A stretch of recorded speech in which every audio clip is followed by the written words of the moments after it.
Monseigneur Alain Faubert, merci beaucoup de nous accorder votre temps pour nous parler du Concile Vatican II. Avant toute chose, je tiens à rappeler que vous êtes responsable de la paroisse Saint-Germain dans Outremont et qu'il y a peu de temps, il y a à peu près 2 ans, vous avez soutenu un doctorat que vous avez obtenu, dans lequel doctorat il était question de Vatican II. Vous m'avez dit une bonne centaine de pages. Alors, vous êtes bien placé pour nous parler de cet événement. Avant toute chose, pour qu'on se place dans le contexte, qu'est-ce que c'est qu'un concile?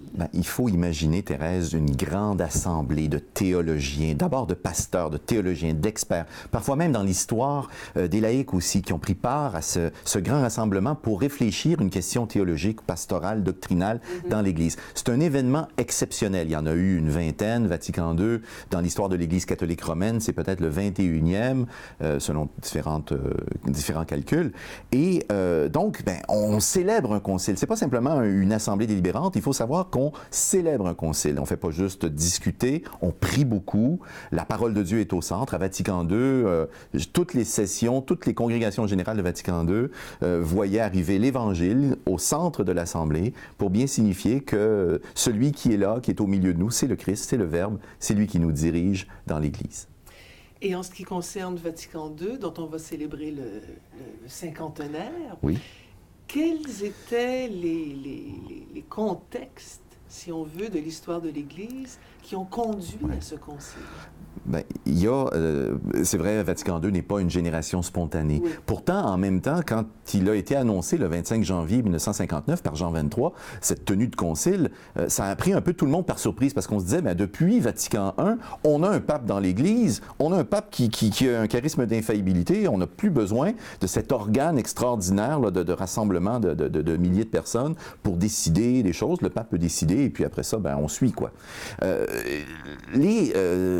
Renouveau, dirions-nous, de ce qui s'est passé dans la période de 1850, 1900, 1950, renouveau biblique, renouveau patristique, renouveau liturgique. Il y avait des renouveaux. On s'est mis à réapprécier la Bible, les pères de l'Église, la liturgie comme lieu pour nous dire qui nous sommes comme Église. Tout ça était en bouillonnement. Il faut dire aussi que ce qui était beaucoup en bouillonnement, c'était la présence des laïcs dans l'Église.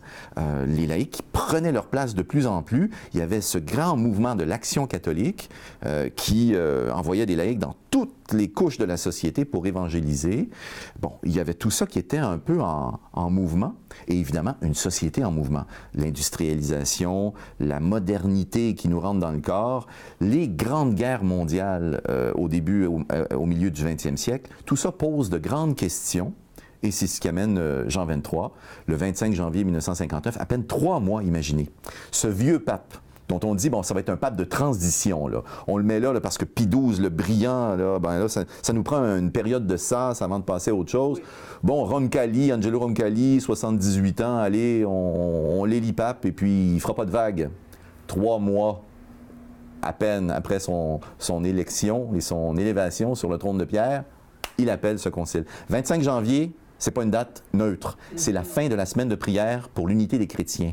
Qu'est-ce qu'il a derrière la tête, Jean XXIII? Bien sûr, un concile, en quelque sorte, pour retrouver cette unité perdue, pour mieux témoigner au monde moderne de la vérité de l'Évangile. Alors, 25 janvier, il annonce également un synode pour l'Église de Rome, il annonce également une prochaine réforme du Code de droit canonique. Il veut un aggiornamento. C'est un mot qui fait florès. Là, on se dit un aggiornamento. Qu'est-ce que c'est? Une mise à jour. Non pas simplement une question d'adapter l'Église au monde moderne, mais certainement d'adapter, de mieux mettre en œuvre le dispositif missionnaire de l'Église pour parler à ce monde qui a changé. Alors, Jean XXIII appelle le concile. Évidemment, il faut se préparer. Ça ne se fait pas du jour au lendemain. Il va y avoir, et pensez-y, Vatican II, c'est dans l'histoire de l'humanité la plus grande assemblée délibérante jamais produite. Alors, c'est extraordinaire. On a 2500 et quelques évêques avec leurs théologiens, leurs experts, des observateurs des communautés ecclésiales issues de la Réforme, des protestants, des orthodoxes. On a des laïcs aussi qui vont venir participer. Il y a du monde, il faut se préparer à les recevoir. Et il faut aussi préparer la discussion. Il faut préparer, mais de quoi on va parler? Parce que de fait, une originalité de Vatican II, c'est qu'on n'est pas en face là, d'une hérésie très spécifique à condamner. Bien sûr, il y a le communisme qui est là comme un spectre. Mais Jean XXIII n'a pas pas absolument ça en tête. L'idée, c'est vraiment de réfléchir à reproposer cet évangile toujours nouveau et toujours ancien, toujours nouveau au monde contemporain. Alors, on est un peu aux prises avec mais de quoi on parle. On envoie une petite lettre. De quoi voudriez-vous discuter à tous les évêques du monde? Certains répondent, d'autres répondent pas. On collige tout ça dans des grands livres, des grands volumes, les votas, les vœux des pères conciliaires, des futurs pères conciliaires, et on met en branle donc une période de préparation par des commissions, et ces commissions-là produisent des schémas qui vont être soumis aux pères. Il va y avoir une mécanique conciliaire, hein? Et on travaille fort parce que à la veille de convoquer Vatican II, on a en main 75 schémas. Et vous savez peut-être que Vatican II, qui va s'ouvrir donc en 1962 et qui va se clore en décembre 1965, va réussir à produire 16 schémas, 16 documents conciliaires. Alors, il y a eu du travail énorme qui a été produit par cette assemblée, par cette grande célébration conciliaire. On se retrouve peut-être le 11 octobre, parce que c'est une date importante. Jean 23, qui est vieillissant, qui est peut-être déjà malade, qui va mourir au début du mois de juin 1963, le 11 octobre 1962, en pleine crise des missiles de Cuba, il faut s'en souvenir. Il prononce cette allocution d'ouverture du concile, Gaudet Mater Ecclesia, qui dit là son espérance pour le monde. Il en a contre tous les prophètes de malheur qui disent « Ah, on s'en va au Yab ». Nous autres, non, non, non. On s'en va vers le renouveau. Lui, il a prié depuis le début pour que le concile soit une nouvelle Pentecôte pour l'Église. Et il a prié depuis le début, non seulement pour cet aggiornamento, mais pour que nous soyons ensemble, selon la lettre aux Éphésiens, que nous grandissions ensemble vers la pleine stature du Christ pour que nous puissions porter témoignage au monde. C'était vraiment son espérance. Et il le dit, il faut trouver des mots nouveaux.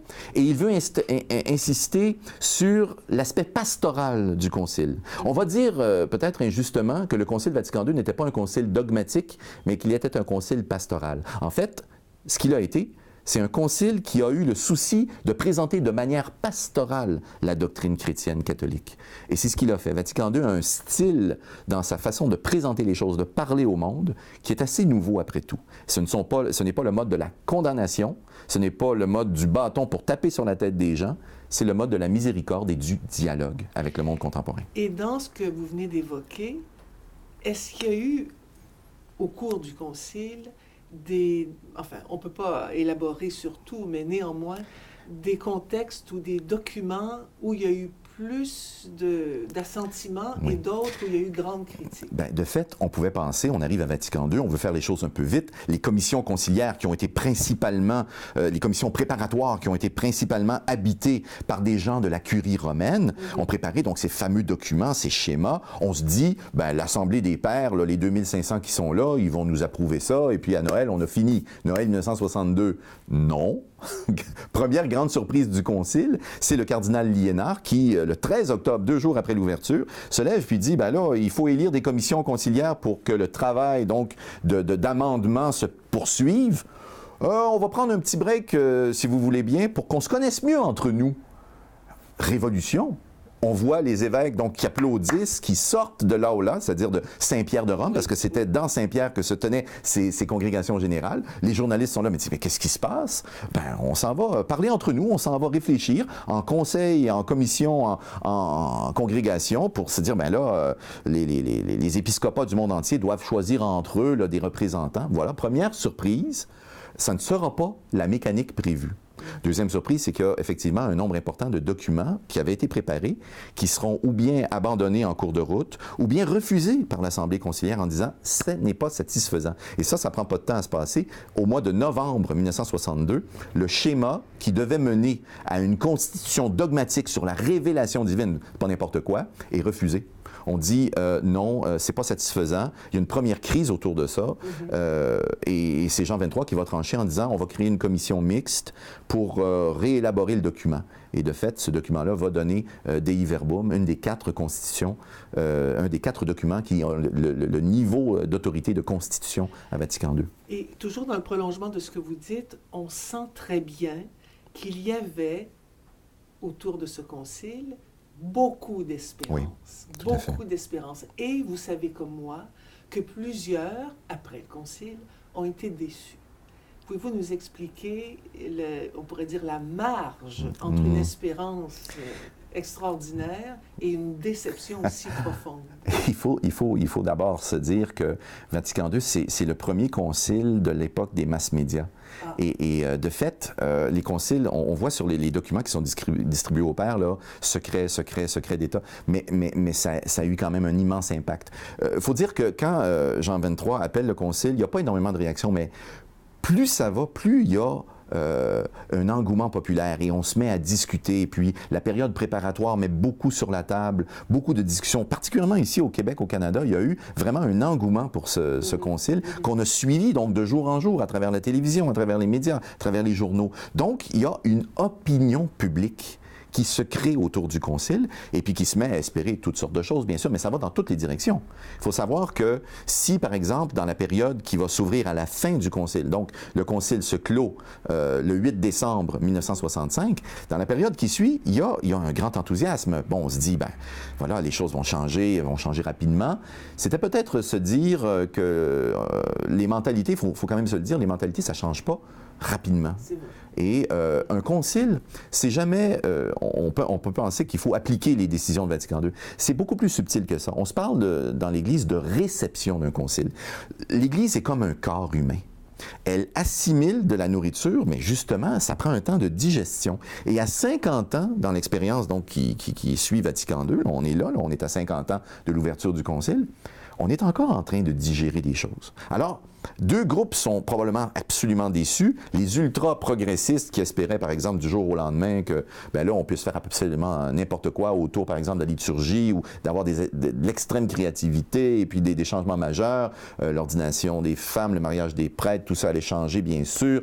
L'unification de toutes les confessions chrétiennes, on était certain que ça arriverait. Bon, ceux-là sont très déçus.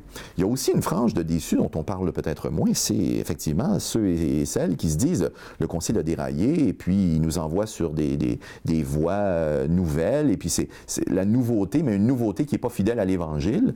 Donc, il y a aussi des déçus du côté de certains groupes qui auraient voulu conserver beaucoup de l'ancienne manière de faire. Ce qu'il faut se dire, c'est que Vatican II est sans doute un concile de réforme, un concile dans lequel on est entré beaucoup en disant ad fontes, allons aux sources de notre expérience chrétienne. C'est donc un concile qui vit une continuité dans une certaine discontinuité pour créer une réforme, pour renouveler l'Église, pour la mettre vraiment en état d'accomplir son ministère dans le monde contemporain. Alors, on est encore là-dedans. Ce qui a changé, bon, on peut voir bien sûr le plus évident, ce qui a changé, c'est la liturgie. Une liturgie, notamment au niveau de l'Eucharistie, qui, sans nier l'aspect sacrificiel de la messe, met aussi en honneur sa dimension communautaire, sa dimension de banquet. Et donc, bien, c'est sûr que les tenants de l'univocité autour du sacrifice de la messe, bien, sont déçus de ça. Ceux qui voudraient que ce ne soit qu'une fête, bien, il faut se rappeler que c'est un sacrifice. Vous voyez, Vatican II a eu une vision catholique des choses. À des endroits où les gens mettent des ou bien ci, ou bien ça, Vatican II cherche toujours à mettre des « et ». On va dire que c'est des positions de compromis. En même temps, c'est la façon catholique de voir les choses. D'essayer toujours de conjuguer les choses qui sont en apparence contraires. Et c'est ce que le pape a fait. Paul VI, qui a pris le relais de Jean XXIII à l'été 1963, a été vraiment un martyr de cette recherche-là de consensus, de compromis, pour amener le plus de monde possible à dire oui à ces 16 documents-là. Et brièvement, en terminant, certains théologiens et autres pensent qu'il serait nécessaire, à l'heure actuelle, qu'il y ait un concile Vatican III.